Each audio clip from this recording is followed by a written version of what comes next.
Bocca finisce qui, ha vinto l'Inter. Inter 2, Genoa 0, una rete per tempo con Di Marco e Çalhanoğlu, e adesso possiamo dirlo, salutate sempre più questa capolista che prova ad andarsene, e la capolista se ne va a più 13 in attesa del Milan domani contro la Cremonese. L'Inter riparte subito in campionato dopo l'eliminazione contro il Bodo Glimt, mette da parte la delusione della Champions League, testa sul campionato e lancia un altro messaggio fortissimo in vista della settimana decisiva tra Como, che è un obiettivo, anche questa Coppa Italia con la semifinale d'andata di martedì, e Derby la prossima settimana. Simo, che messaggio lancia l'Inter con questa vittoria?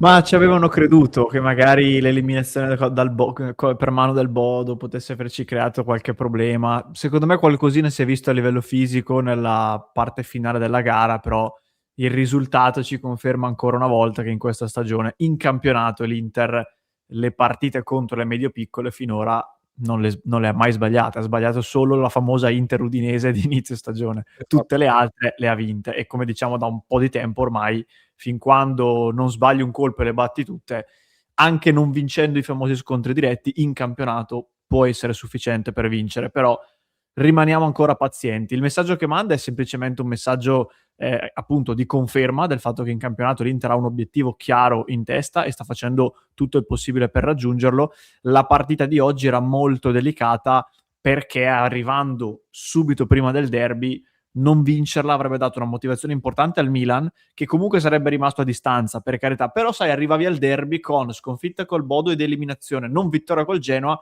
la pressione diventava veramente tanta. Invece intanto abbiamo spostato tutta la pressione sul Milan, che domani, se vuole provare ad avere ancora una possibilità di entrare vincendo il derby, deve vincere anche domani, che comunque va a Cremona, non è una partita facilissima, e noi arriviamo al derby con, male che vada, 10 punti di vantaggio. Bene che vada, magari anche qualcuno in più. Quindi noi il nostro l'abbiamo fatto. Adesso si tratta di arrivare al derby e io direi intanto non perderlo.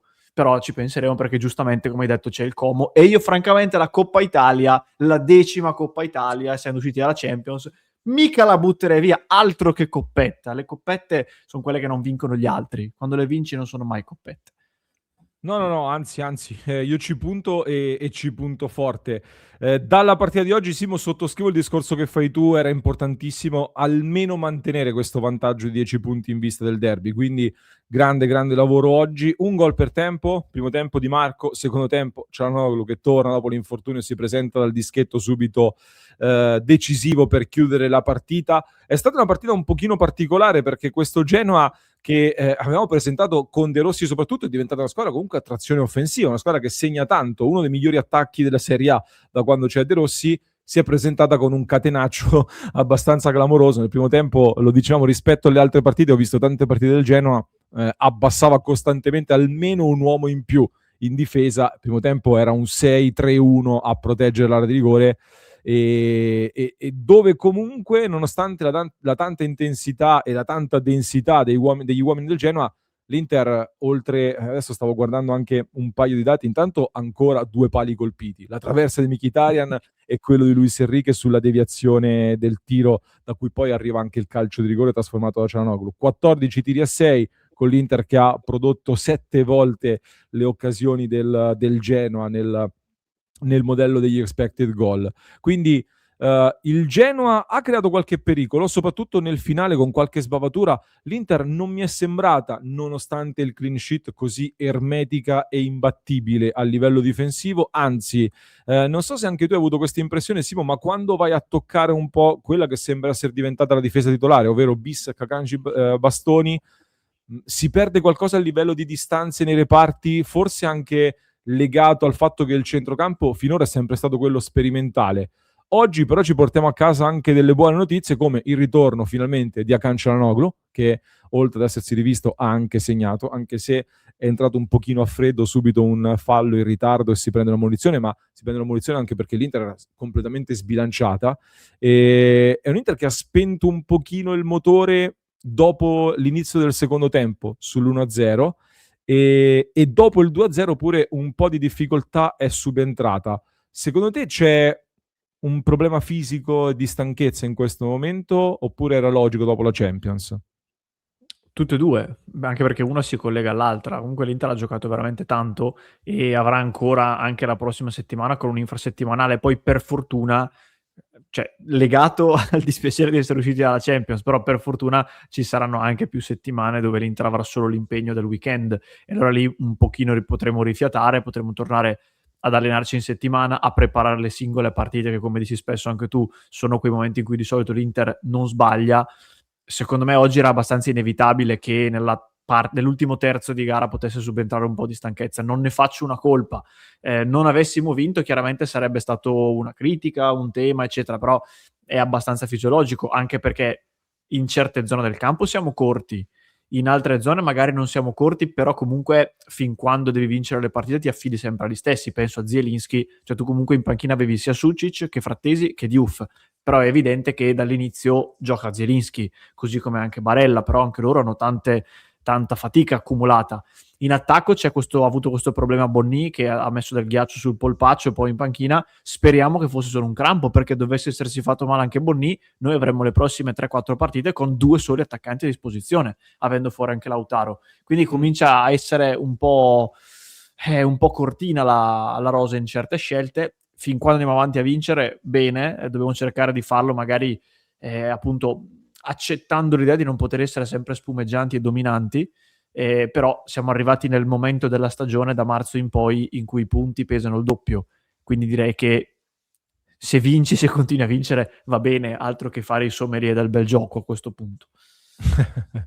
È il momento dell'elmetto e carro armato e andare avanti dritta verso le vittorie pesanti. Vittoria che tra l'altro è la 22esima partita vinta dall'Inter su 27 in campionato, ragazzi. Anche qui quando qualcuno cerca di rimettere in discussione il valore dell'Inter, del campionato, stiamo facendo qualcosa di clamoroso, di straordinario e di incredibile. 22esima vittoria, è la 14esima vittoria nelle ultime 15 partite. 15. Sì.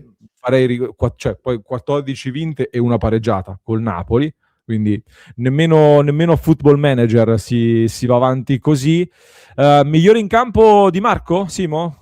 Quel gol che viene propiziato da un ottimo lavoro di Mkhitaryan, che nel primo tempo per me è stato il migliore Mkhitaryan.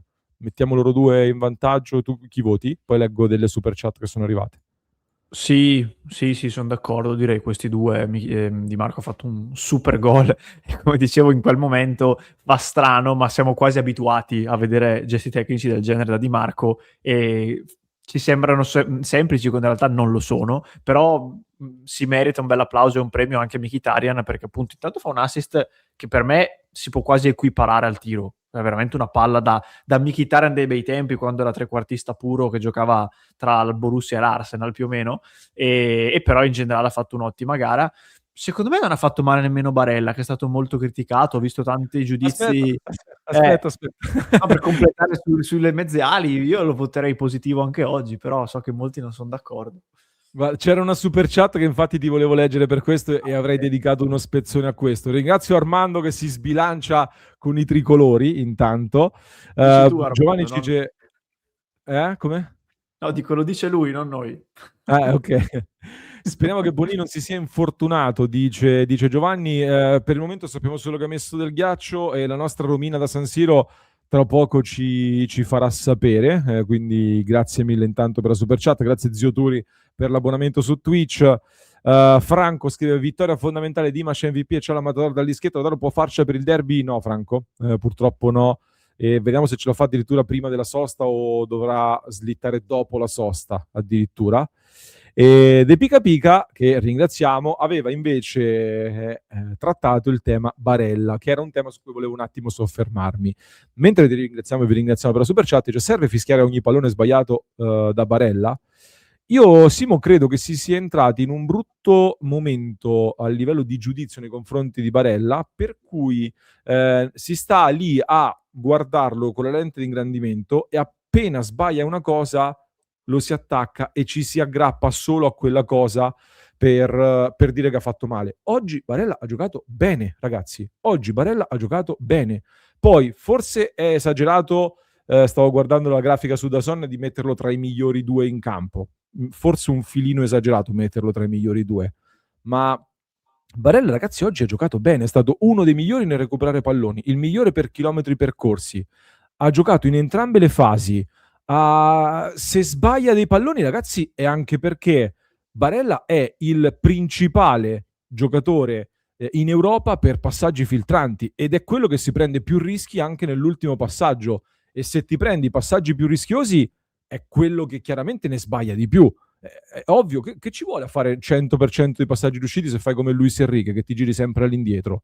È un conto è darli sempre in avanti. Poi, anche oggi Barella ha fatto delle cose che mi hanno lasciato perplesso. Per esempio, quando arriva in area non tira più Barella, e questo ne abbiamo già parlato. Ha avuto un'occasione di testa che non l'ha sfruttata bene, ha saltato coi tempi sbagliati, ha provato un filtrante per Thuram fuori misura, ma oggi la partita che fa Barella magari la facessero tutti a livello di intensità e di cattiveria agonistica. Per tutti intendo anche Thuram, che oggi francamente è stato a livello ectoplasmatico, e il primo tempo di Zelinski, ragazzi, è stato inferiore a quello di Barella, che è stato criticatissimo. Zelinski, primo tempo, è stato il penultimo, se non sbaglio, per palloni toccati nell'Inter. Lui che dovrebbe essere il faro del centrocampo dell'Inter in quella zona di campo lì. Invece Zelinski è stato totalmente schermato e la regia se la sono presa Carlos Augusto, che ha fatto il bastoni, e Barella.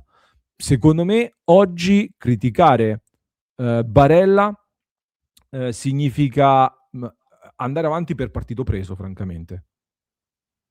Sì, sono d'accordo. Oggi per me ha fatto una buonissima partita, il che non vuol dire esente da errori, ha sbagliato anche dei passaggi, delle giocate, ok, penso che non esista nessun giocatore nel mondo che fa il 100% di giocate corrette all'interno di una partita, però rispetto ad altre volte in cui invece era stato oggettivamente negativo, per me oggi Barella ha fatto un bel passo avanti.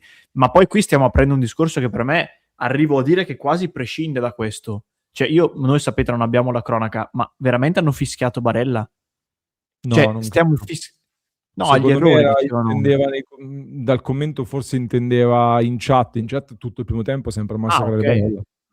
No, se si intende in chat, ok, però se cominciamo ad avere un San Siro che rumoreggia agli errori, secondo me, a parte che non è assolutamente produttivo per nessuno, lo dicevo fin dai tempi di Gagliardini e Correa, nel senso, durante la partita è completamente inutile fischiare i tuoi giocatori, anzi, però poi il gesto del fischio mi sembra veramente ingeneroso per un giocatore come Barella, anche quando non sta facendo bene, Sì. però è ingeneroso.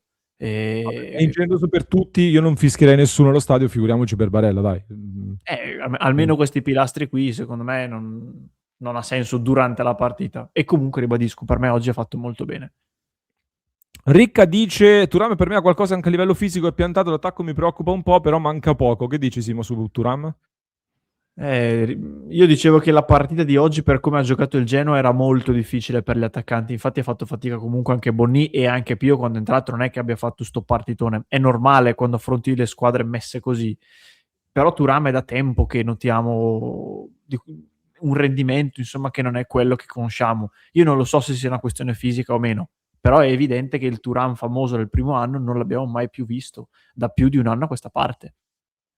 E adesso con Lautaro fuori e Bonni che bisogna capire se si è infortunato o meno, sicuramente è un tema quello dell'attacco. Sicuramente lo è.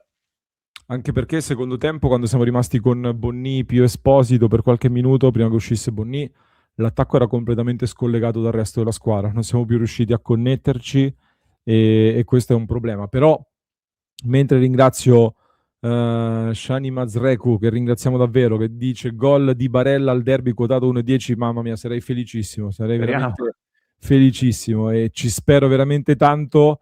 Io chiudo questa clip dicendo semplicemente che non riesco francamente a focalizzarmi su cosa va male, su cosa non ha funzionato. Tanti giustamente parlano anche di Akanji, che anche oggi non ha fatto un partitone, ha fatto una grande chiusura un attimo su Ekuban, che era appena entrato e sembrava un pochino troppo acceso, e lo ha rimesso un pochino al suo posto, ma poi ha avuto uno svarione, un doppio svarione difensivo, così come ce l'ha avuto anche Zelinski, che ha perso un pallone sanguinosissimo all'inizio, un altro l'ha perso Bissek.